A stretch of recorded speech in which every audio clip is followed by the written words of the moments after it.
All right, part two, constructing lore.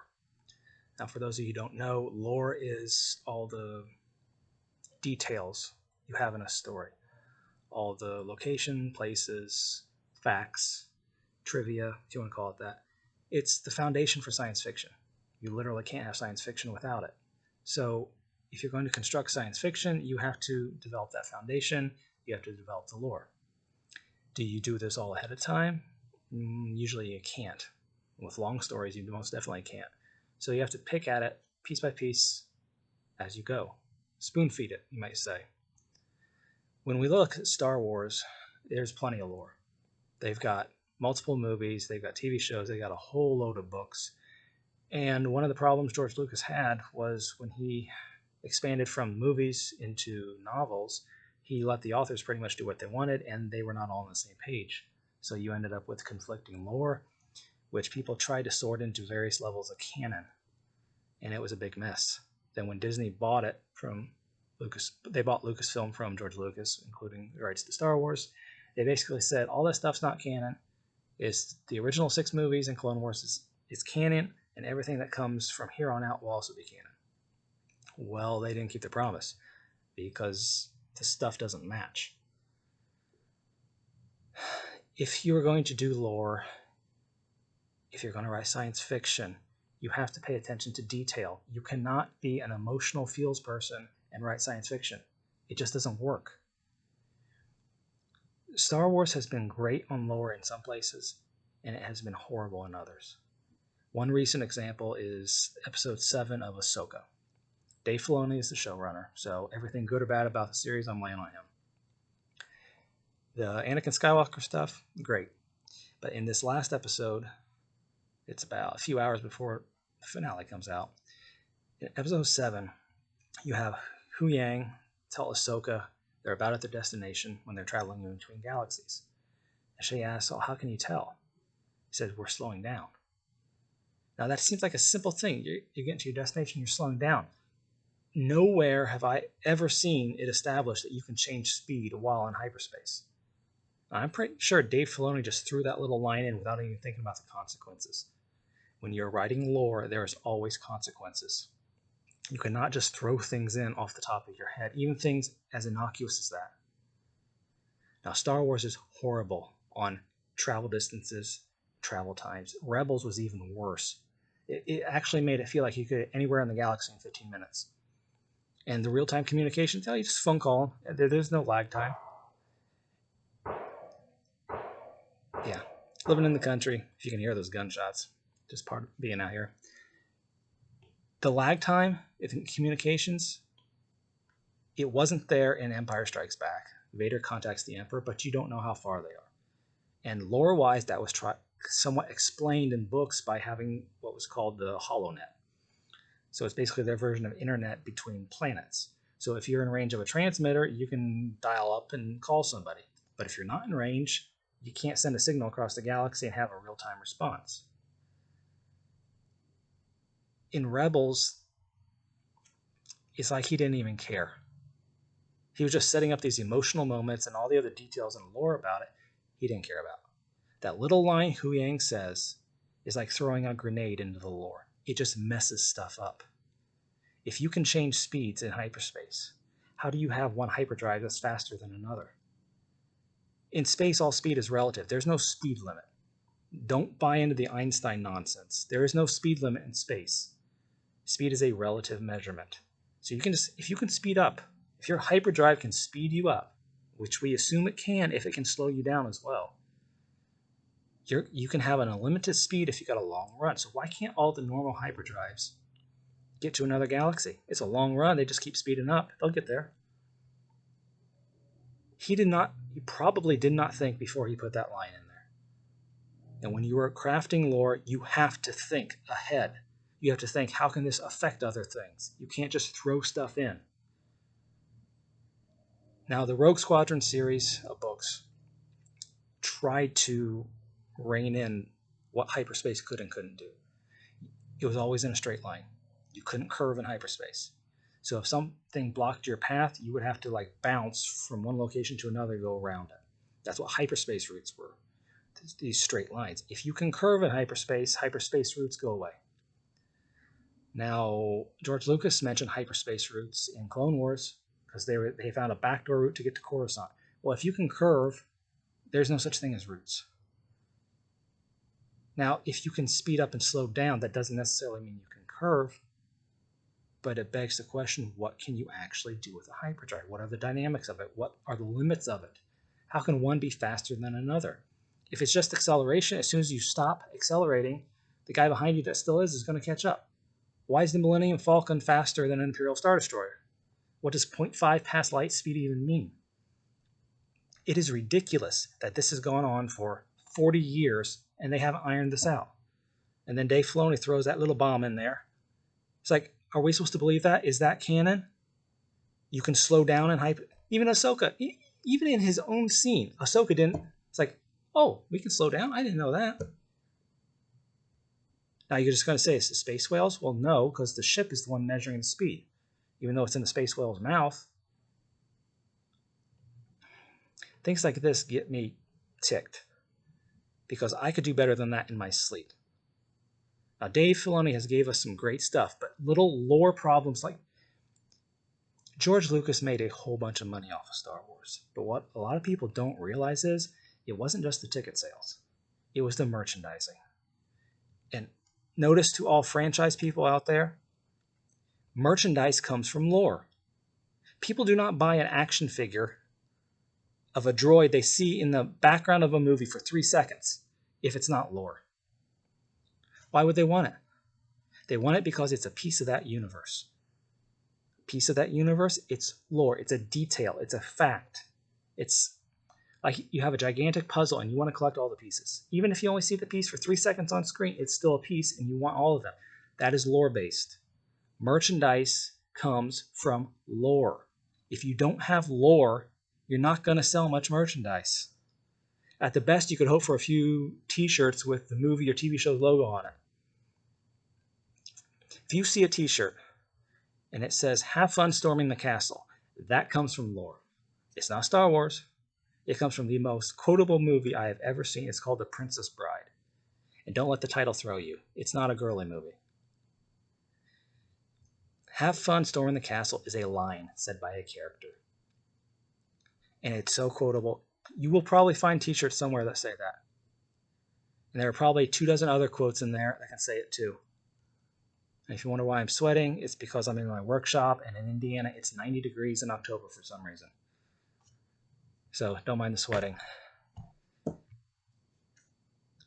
Princess Bride, all the quotes in there, that's lore. All the timeline points, that's lore. All the ship schematics, that's lore. Now, I haven't seen it yet, but if they ever show the bridge of a Star Destroyer in one episode and they show it again in another and it's different, that would be a break in lore. You have to match things up, but lore is more than just matching it up. You also teach people stuff through lore, like how hyperspace works. Even if you don't have a character on screen saying it, the fans will try to pick out pieces and figure out how it works. It's like a 1,000-piece box, and you're throwing out one piece every episode, and they're going to put them together and try to figure out what the picture is before you get all the pieces. That's what lore-hungry fans do. So if you're crafting science fiction, you don't want to go light on the lore, you want to go heavy on the lore. Star Wars is heavy on the lore. They've not got their ship righted. And it wasn't just Disney's fault. It's got a lot worse since Disney. But like George Lucas, he didn't care about the books. That was a mistake. You don't expand the franchise and just say, do whatever we want. The movies count, the books don't, but you can have fun with the books. It was a mistake. You got to make sure everything is synced up. So people will care about stuff they normally wouldn't. People will read a comic book who have never read a comic book before if they think they can get some new lore details out of it, whether it be Star Wars or anything else. They want to know more about the universe. They want more lore. So you have to be very, very careful when you craft the lore. If it starts messing up, if it starts not making sense, they will stop caring and they will stop buying your merchandise. if that little character doesn't do what you were told it was doing, it doesn't add up. It's like, does R2-D2 really have rockets? In the original trilogy, it's like, well, was there a point in there he should have been able to use them?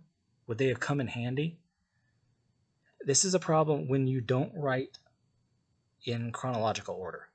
You can get yourself in big trouble by going backwards and adding new stuff, and then it begs the question, well, why didn't they use that in the future when they had it? The answer is you, the author, didn't think of it then.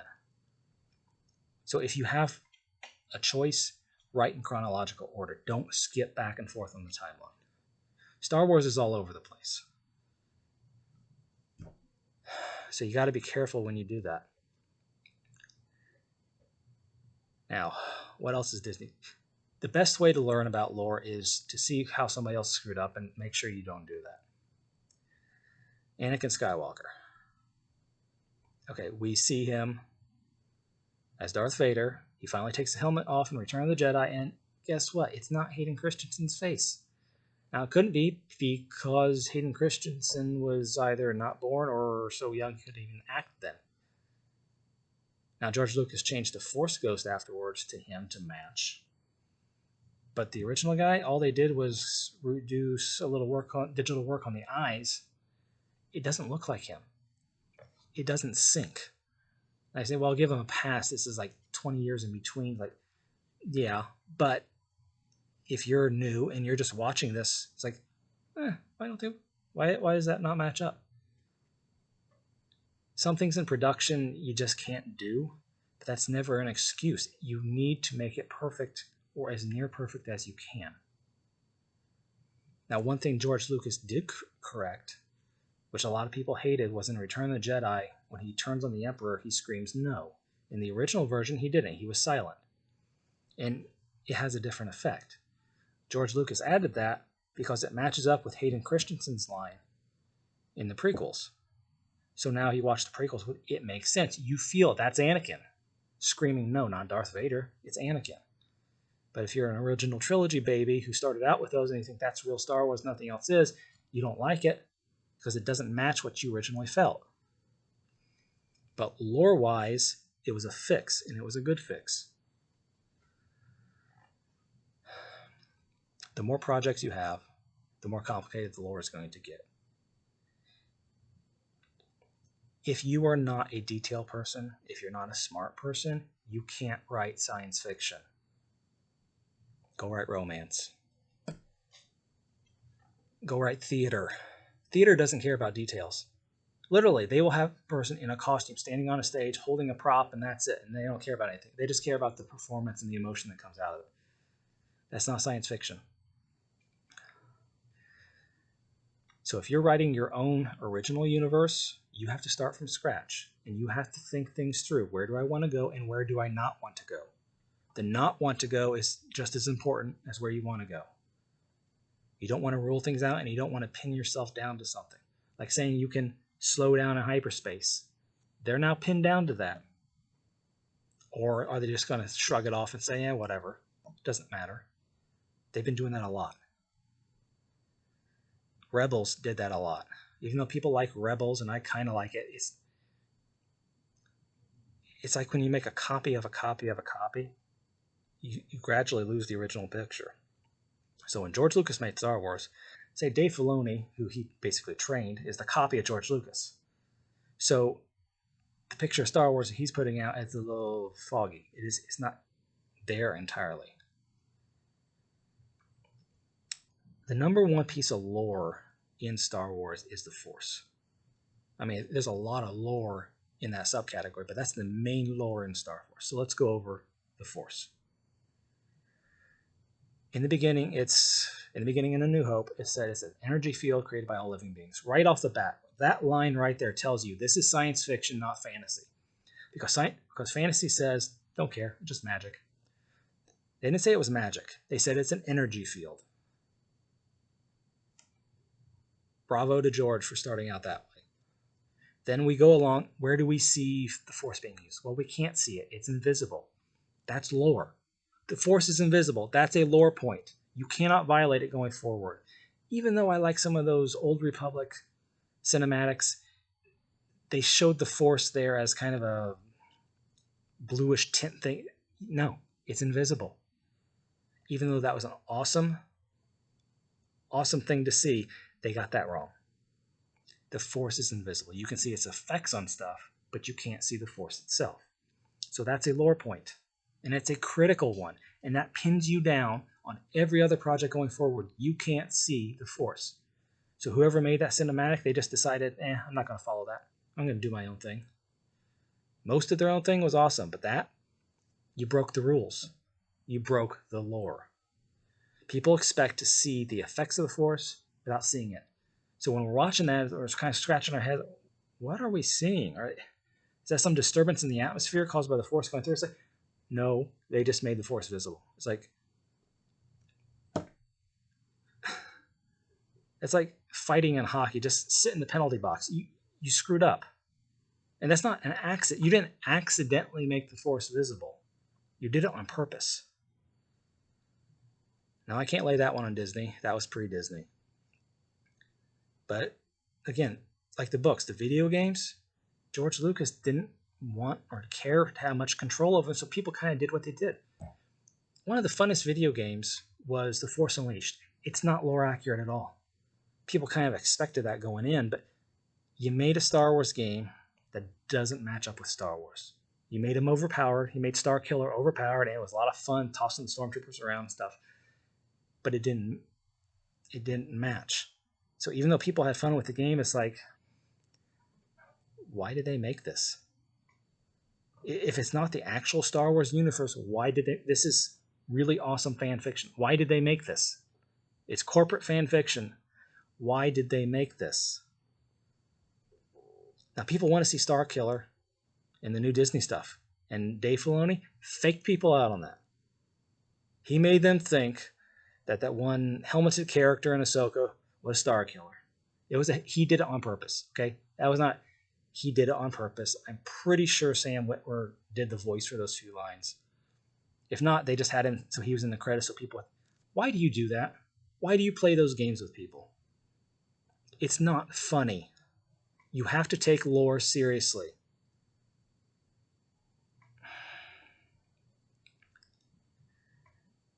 There were even discussions about how Star Killer could be in the Star Wars universe in canon because he'd have to be powered down. He'd have to have a different storyline because he'd have to fit into the lore.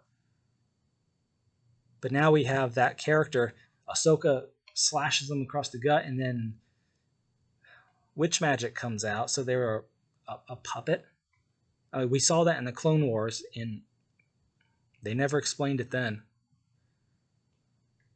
If you're writing lore, even if you don't explain it in the episodes or to people, you have to have an explanation as how it works. So as you write things going forward, you're consistent. You can't just say, I'll figure it out later. I mean, I do that a lot, but I actually do figure it out later, and I keep it consistent. But these guys is like, it looks good, so we'll go with it. You can't do that with lore. People are going to stop caring.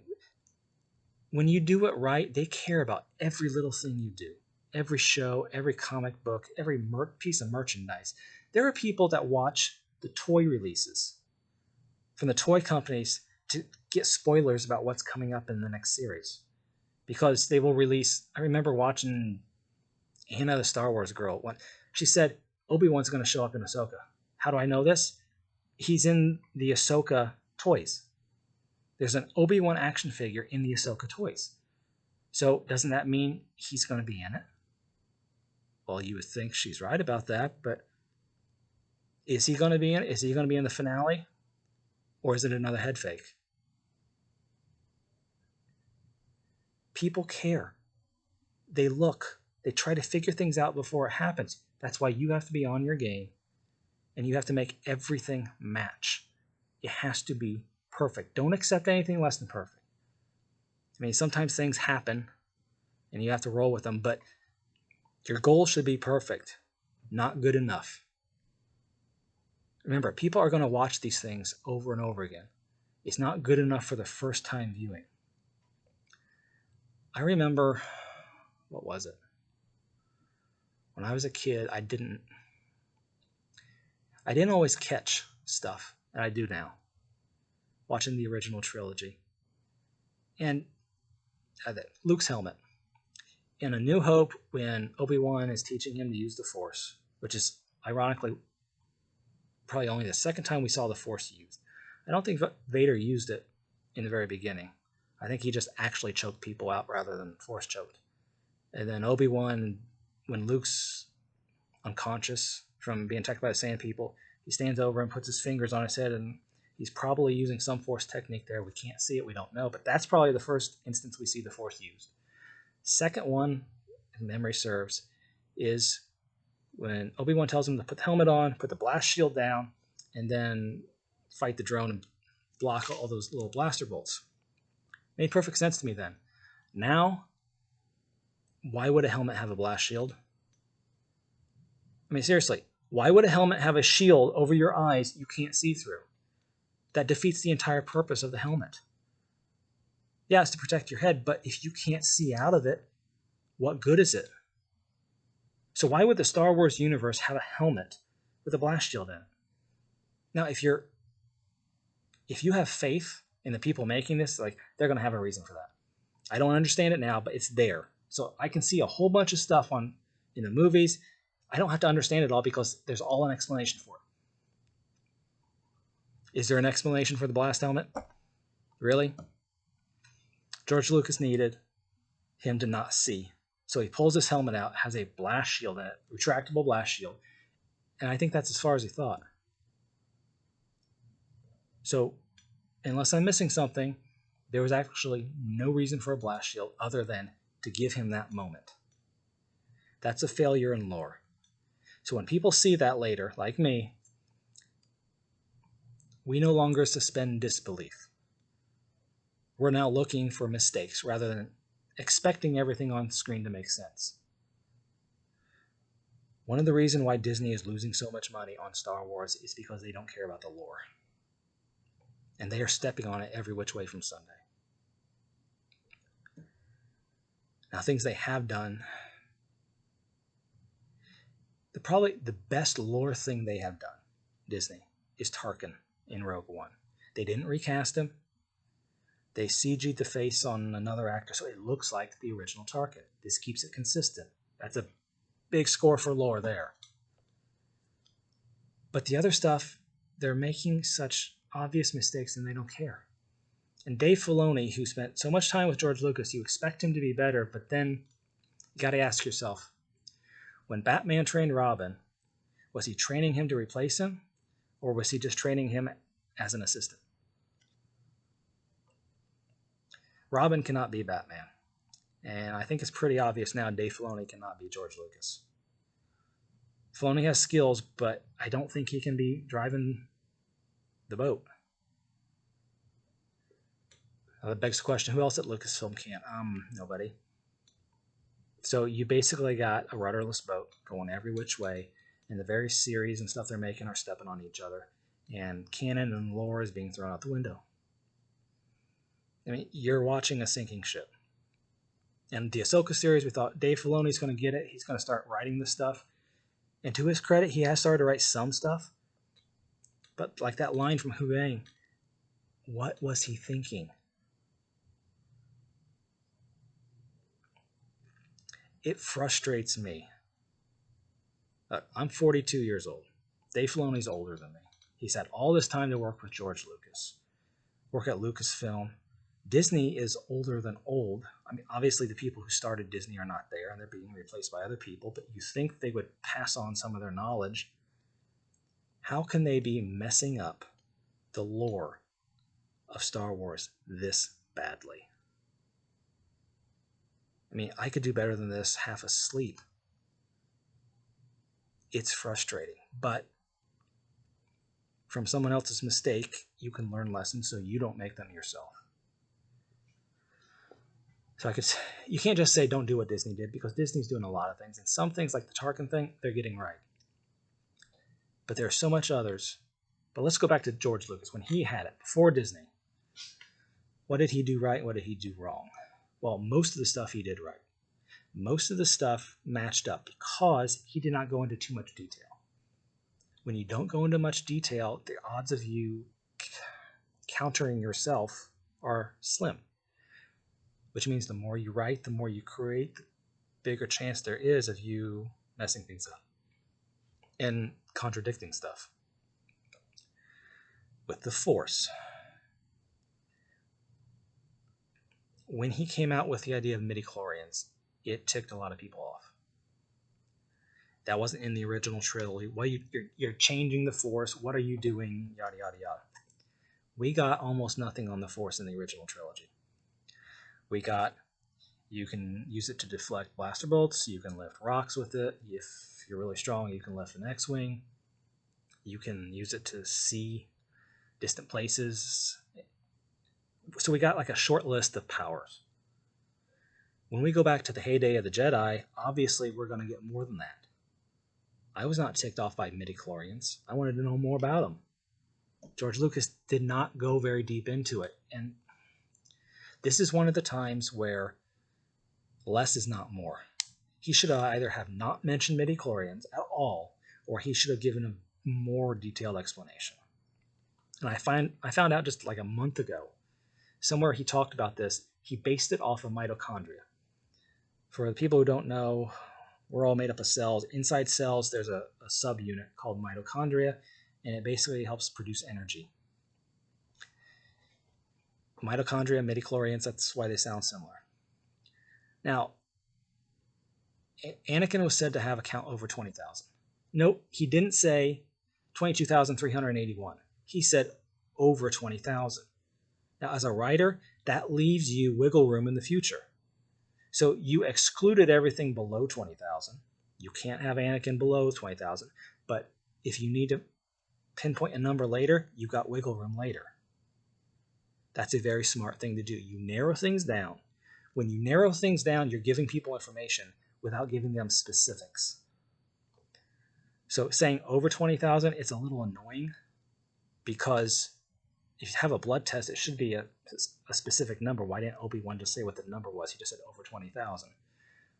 But from a writing perspective, you want to give them information without giving them too much.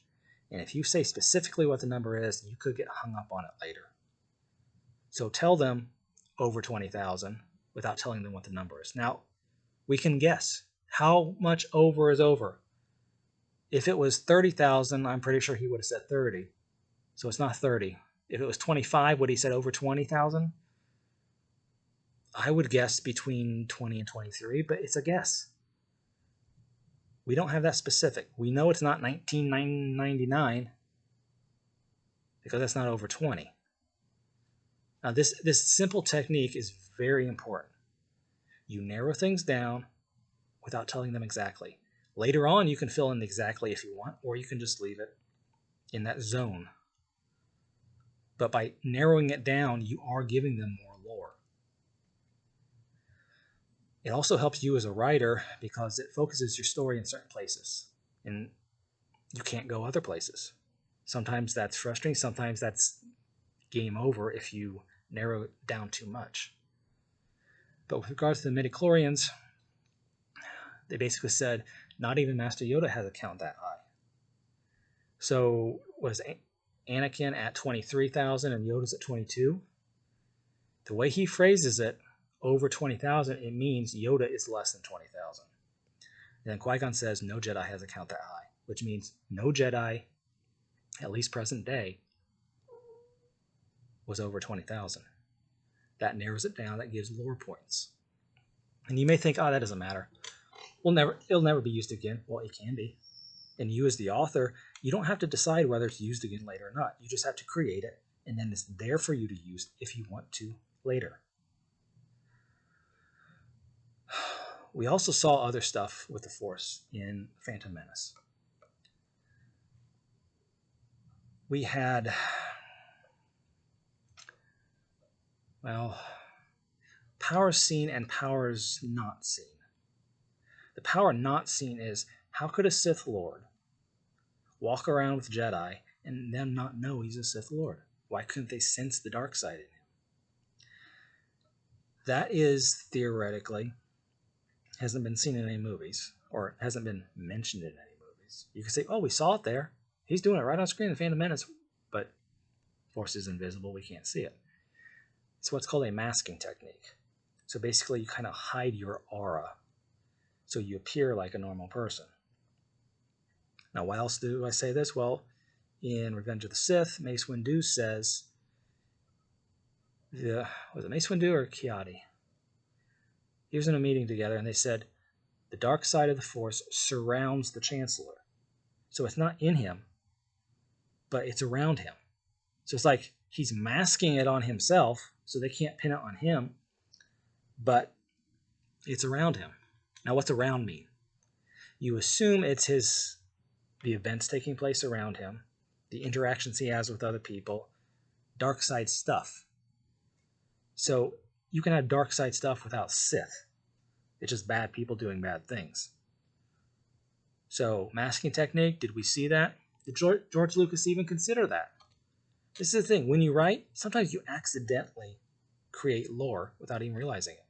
And you go back and say, wow, that all lines up. I had no idea what I was doing. But it works. And then you run with it. So was Palpatine using a masking technique? Or were the Jedi Masters just completely stupid and incompetent when they were standing in the same room with him, having meetings with him? What else did we get in The Phantom Menace? We obviously got Darth Maul. Now, we see him with a finger take a piece of debris off the floor and fling it and hit a door. Control panel and the door opens. Force-wise, yeah, if you can push something with the Force or lift something with the Force, it's pretty much the same thing. If you can lift a rock with it, if you lift an X-Wing, you don't just lift it up. You can obviously lift it side to side and so forth. So that's not new. Darth Maul also uses a force push against Obi-Wan when they're fighting. We hadn't seen that before. Vader versus Luke, it was all lightsabers. We didn't see any lightning in Phantom Menace. We saw the Jedi Council and the Jedi and their lightsaber skills versus droids. There wasn't a lot with the Force other than the midi-chlorian thing, which is huge. And it works with the original trilogy if you give it a chance. But did they ever give it a chance? And I don't mean the fans. I meant, was it later explained? Well, in the second prequel movie, they explained it. Not really. They just kind of let it hang. They should not have let it hang. So, me, writer, if I said, okay, Disney tells me, fix this for us. How can I do it? Okay, you use what's already there. In Revenge of the Sith, Anakin supposedly meets Count Dooku after getting his arm chopped off in Attack of the Clones. But because of Clone Wars, we know they met up a whole bunch of times between then. That line doesn't work. I mean, if you were cutesy about it, well, the last time was actually just a couple months ago rather than a few years ago. They basically wanted Anakin and Dooku to interact in the Clone Wars, so they kind of cheated there. But that's not my point. When he's talking to Dooku, he says, my powers have doubled since the last time we met, Count. What does my powers doubling actually mean? He didn't say my powers have increased. He said they've doubled. Doubled in first measurement. Does that mean his midi-chlorian count has doubled? Because what I have heard from the various Star Wars people, behind the scenes stuff, is that your midi-chlorian count is fixed. It doesn't change. So how could his powers double? That's something me as a writer I can use to help explain midi-chlorians. He said double. I'm not inventing that. He said double. He said his powers have doubled. So I'm also going to take, George Lucas said midi-chlorians are from mitochondria. Your mitochondria, they do increase with time and training. You don't get more mitochondria just because you're getting older. If you need more, they grow more. Your cells grow more mitochondria. So your mitochondria count increases with training. That's real life. That's real. Also, each individual mitochondria gets more powerful. Yeah, it's like a muscle cell. People think, oh, how do you get stronger? You add more muscle cells. And weightlifters do this all the time. They're big. Well, guess what? I'm a runner. I've ran ever since 7th grade. My legs are well defined.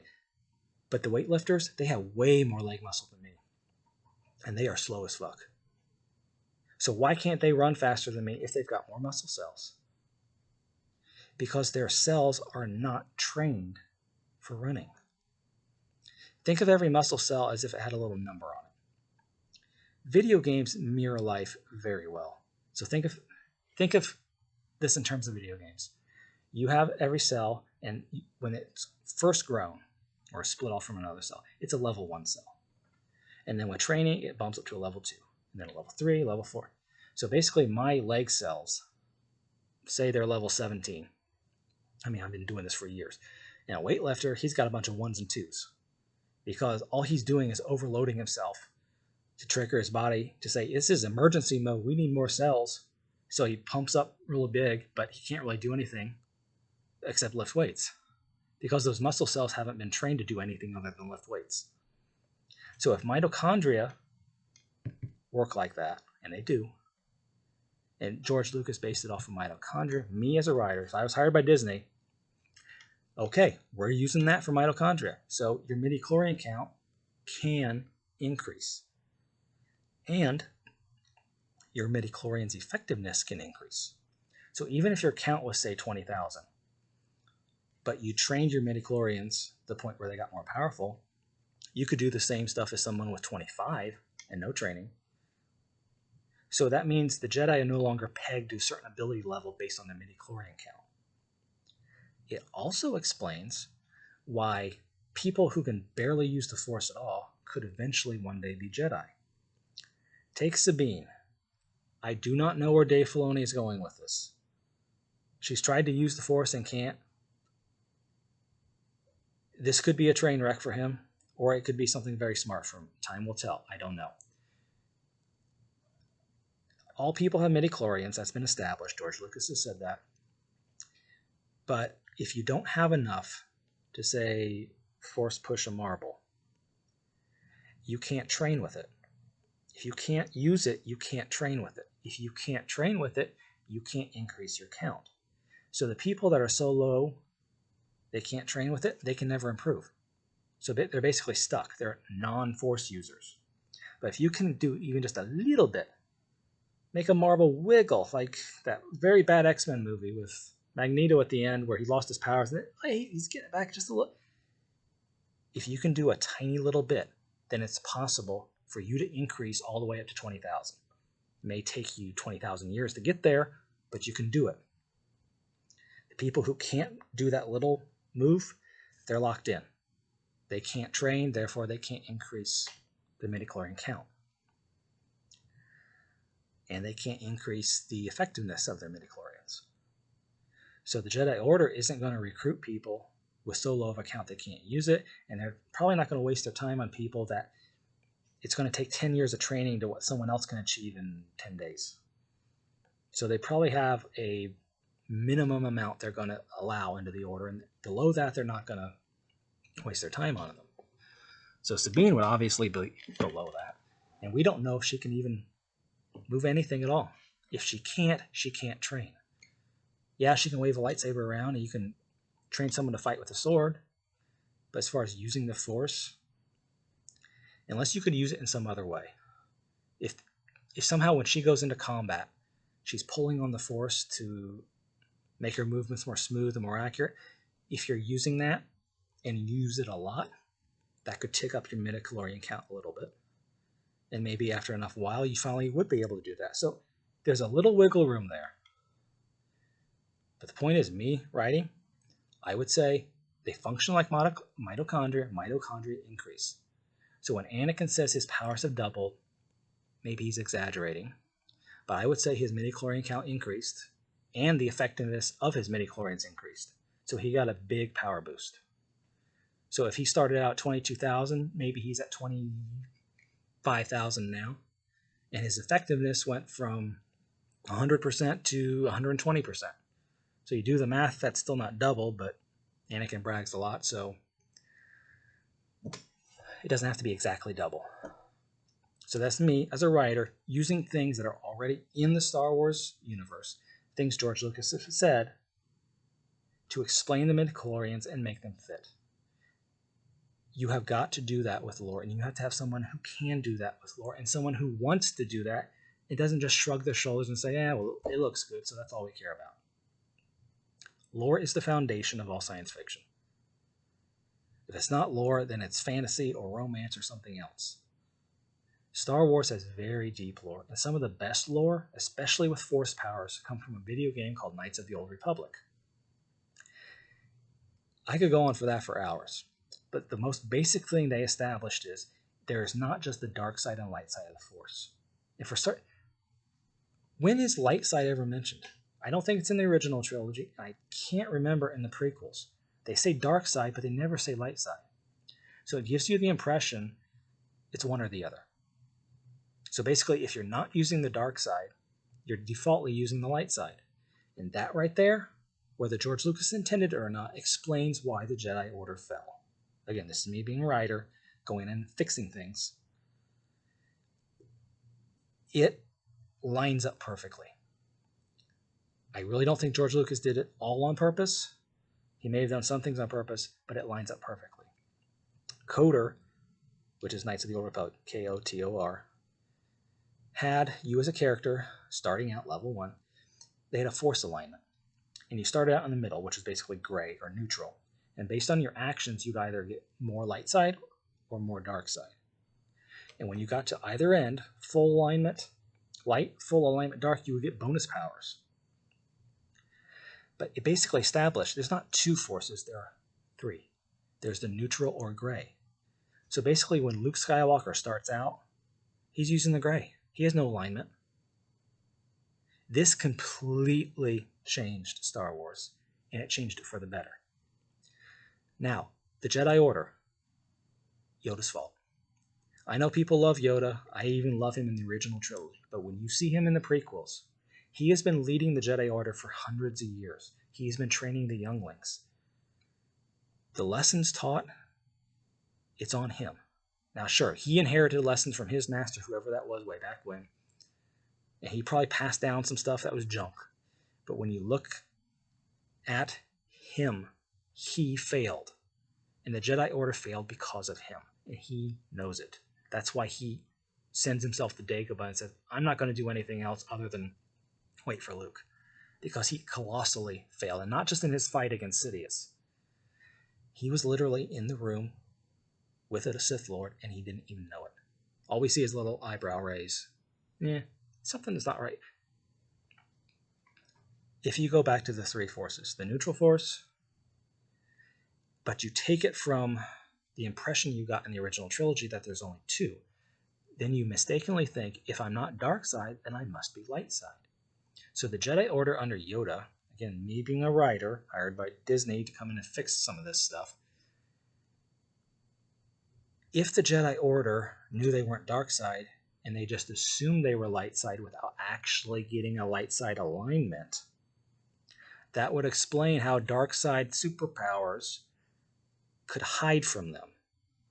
Now, if light side and dark side are like polar opposites, you get them together, they're basically going to explode. They cannot coexist.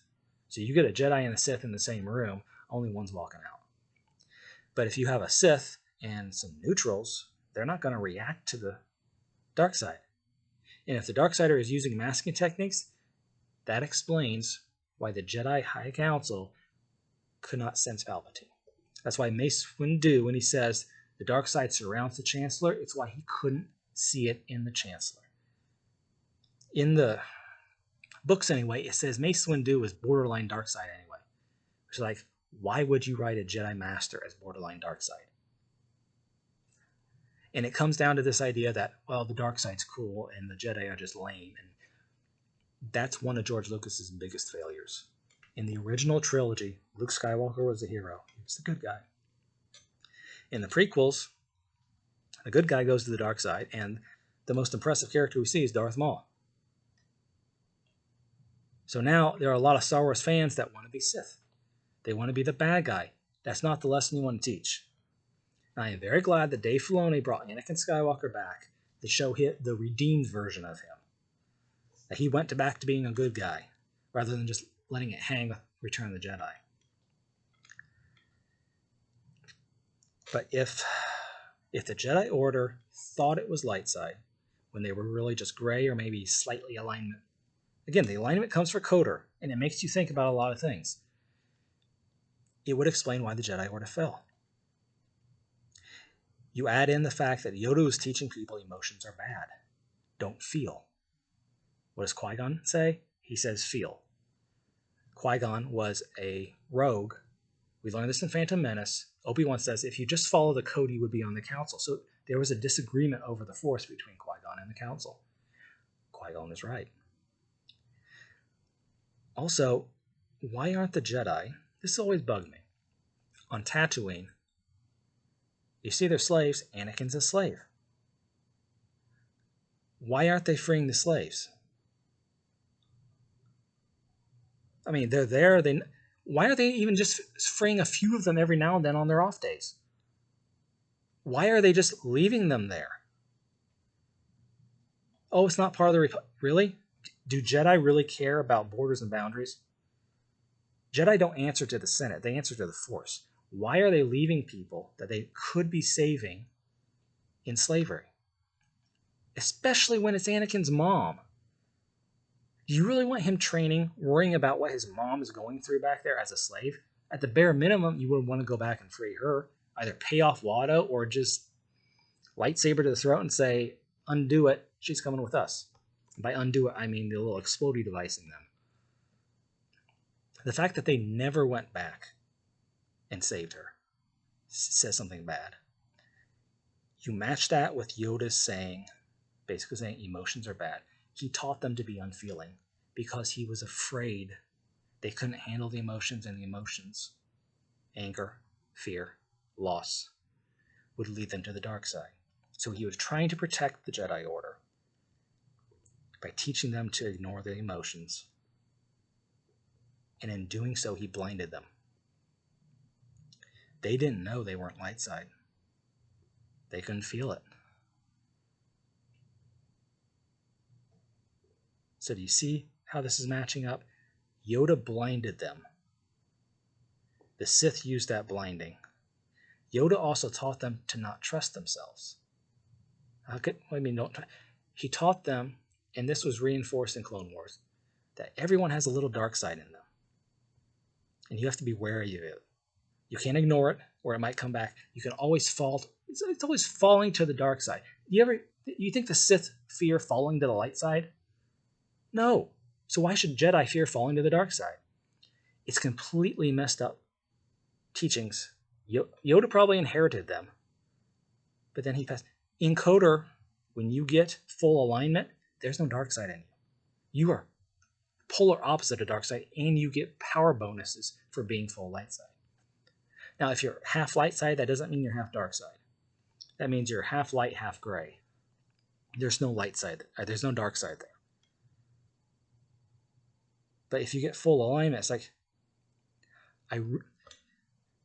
if Disney gave me a series to make, one of the lines I would put in there, I would have a Jedi, through other means, meet up with Luke Skywalker. And then we basically get Yoda philosophy from Luke Skywalker. And this other Jedi would say, I don't fear the dark side. The dark side fears me. And that's the way the Jedi should be written. The dark side fears them, not they are, oh, I might mess up. I might go to the dark side. I have to be careful. Yoda made the Jedi Order distrust itself. And that's basically like putting handcuffs on them. And you look at the Jedi that actually excelled, they kind of didn't follow his teachings. Did Anakin? I mean, during the Clone Wars, Anakin was awesome. And then everything goes bad later. Obi-Wan?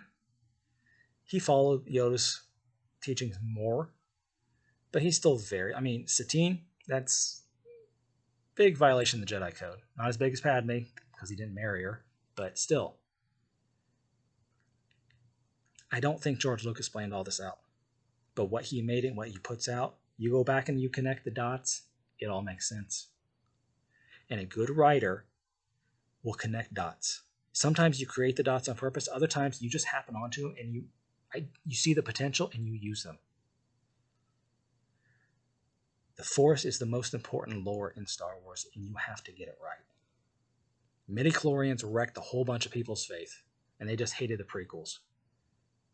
George needed to explain. If he explained it as mitochondria back then, not everyone, but a lot of people would have accepted it. But he didn't.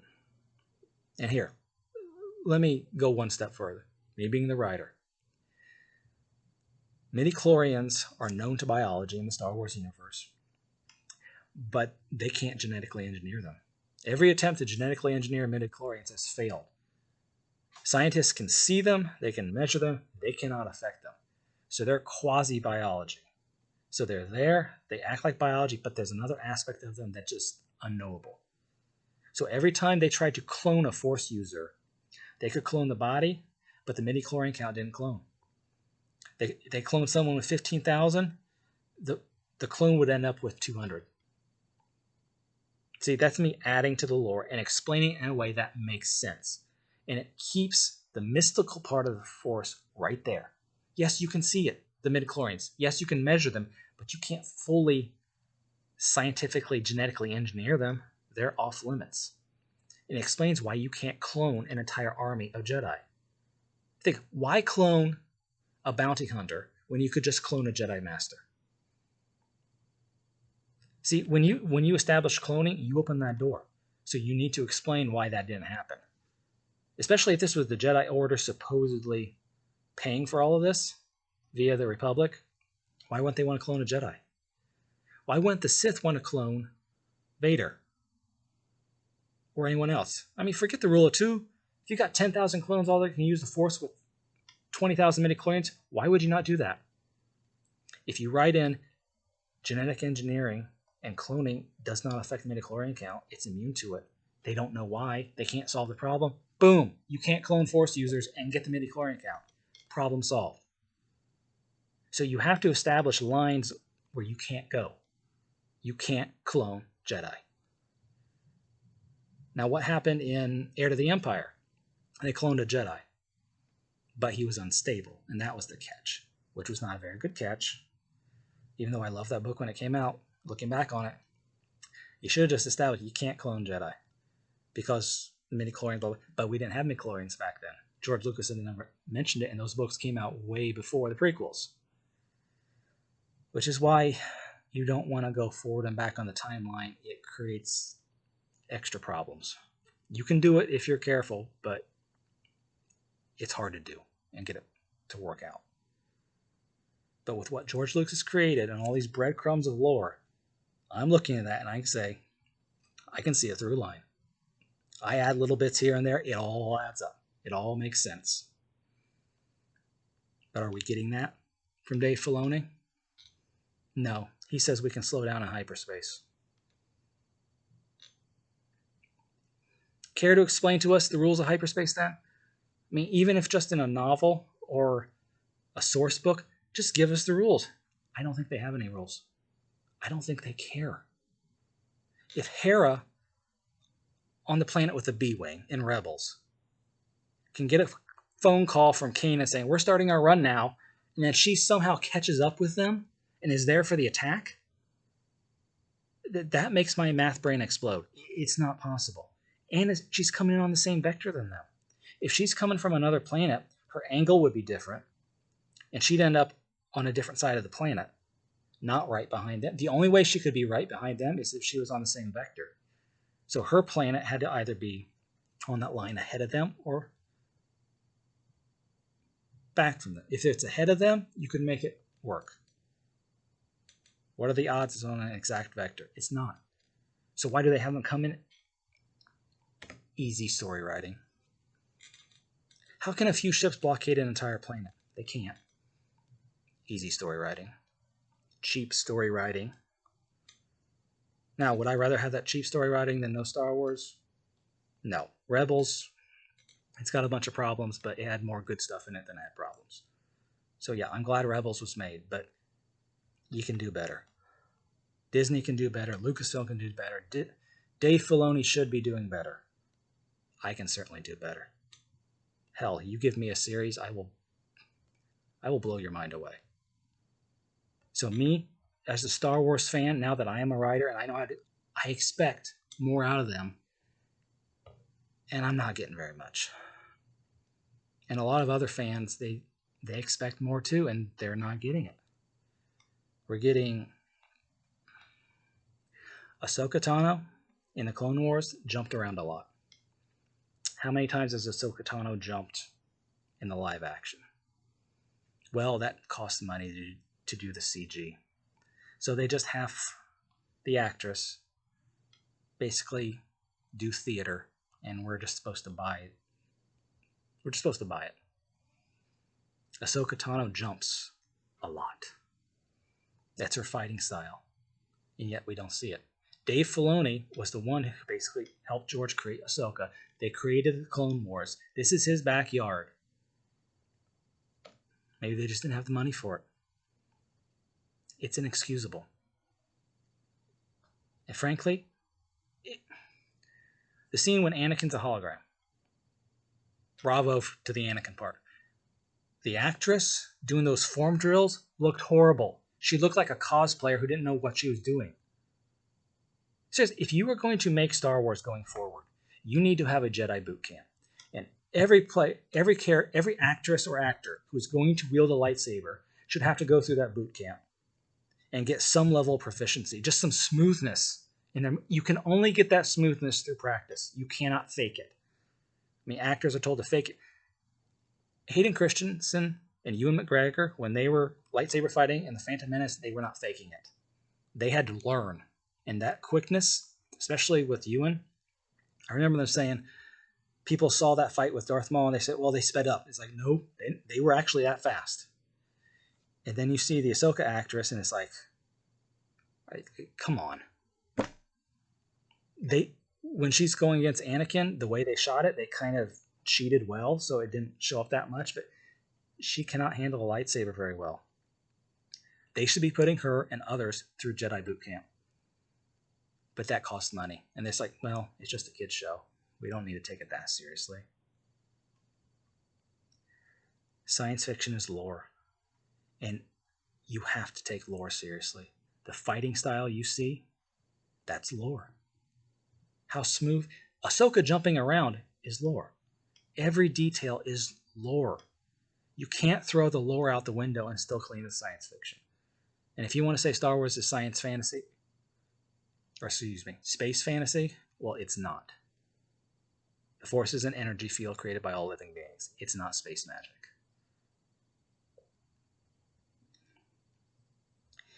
If you don't get your lore squared away, it's not going to work. When you get your lore squared away, it's going to feel real. You make it real by getting your lore right. And you cannot get your lore right if you don't take it seriously.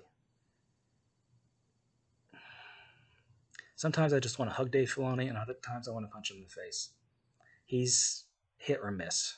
And this is not baseball. A 500 batting average is horrible if you're making Star Wars. I hope the finale's better, but you never know. And going forward, they have to treat this as a franchise, not a bunch of independent TV shows. They need to get things like hyperspace established, behind the scenes even, what it can do, what it cannot do. They need to get a Jedi training school in there, even if it's just for stunt people. They need to train the stunt people, and then they can just CG the face or whatever. They have to get this. They have to take it seriously. They don't take it seriously, they start to lose fans. And I think they thought they could get away with it in the beginning because there is a lag effect. And I think they're seeing the lag effect in reverse now.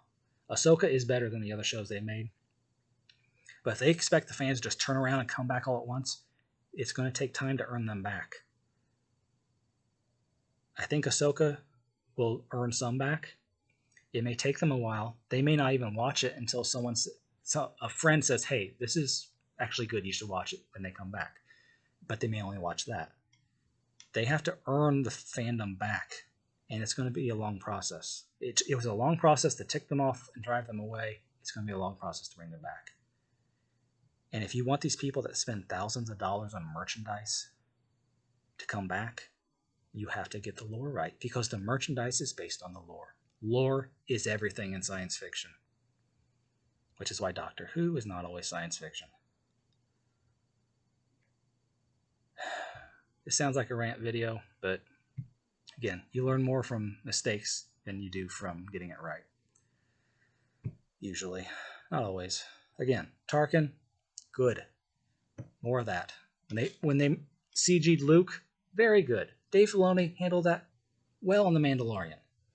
Except for the part where then Luke contradicts his promise to defend Grogu with his life. He sends him across the galaxy alone in an X-Wing to an unknown destination.